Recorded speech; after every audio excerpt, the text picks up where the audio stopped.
Today, we're going to talk about iterators and aggregators in Make.com.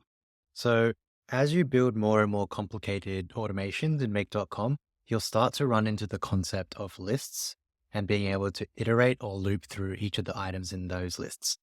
And in order to do that, you really need to understand how iterators and aggregators work in Make.com. So, if you've programmed in the past, iterators are effectively Make.com's version of a for loop. But if you haven't programmed, don't worry, I'm going to break it down for you in very simple terms in this video. So to start with, we need to come up with a scenario where we'll actually need to use iterators and aggregators. So you only use iterators when you have a list of things. So to just construct an example, I've made a list of fruits in this Google Sheet. And maybe what we want to do is come up with a updated list that turns us into like apple cake, banana cake, and then pear cake or something like that, where we're just doing a common thing to each of the items in that list. Let's get started. So first, let's pull in that list, right? So we need the Google Sheet. I think we need to search rows. So mine's already connected. Let me just connect the spreadsheet. Yep, and then we choose the sheet name. We don't need all the columns. We can just make this less because it'll be a bit faster. And then let's just return 3 rows because that's all we have. And that all looks good. We do have a header, so that's okay. So if I run this now, you'll see it returns 3 bundles. So each of these bundles represents one of the rows here. And I'm only returning 1 column, but you can imagine if I had multiple columns, right? So maybe it's like fruits and then like flavor and then rating or something like that.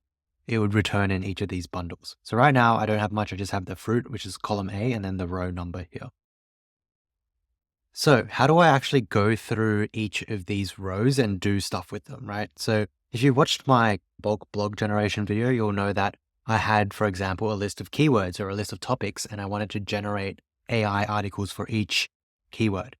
So in that video, I used iterators as well. And it's situations like that where you're doing things in bulk or you have long lists that you will be using iterators. So let's talk about how we will go through each of these one at a time. So what you need to do is drag in the iterator module, which is within flow control. So I'd put in iterator.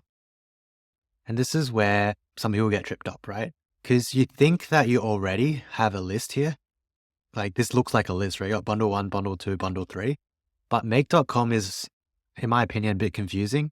This is actually not a list yet. These are 3 separate collections. So you actually need to turn these 3 collections into a list first before you can use it in the iterator module. And to do that, you have to use this tool, which is let me find it. I always forget what it's called exactly. It's Array Aggregator. Let me see. So if I unlink this, then I do this. Yes.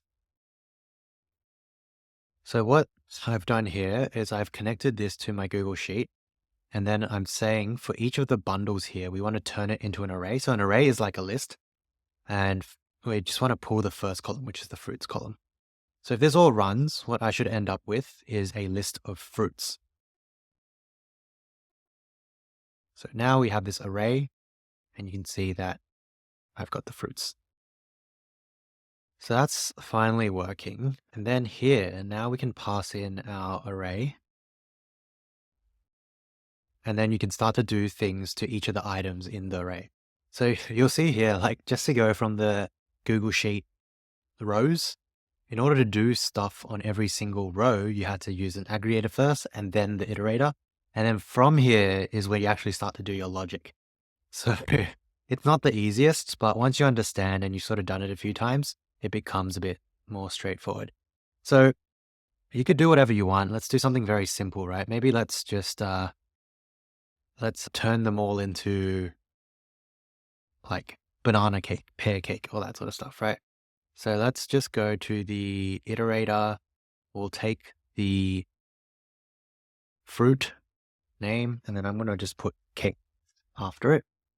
And you would know in my like previous video where I was doing the bulk AI article generation, this is where I put in the AI module, so OpenAI or Anthropic.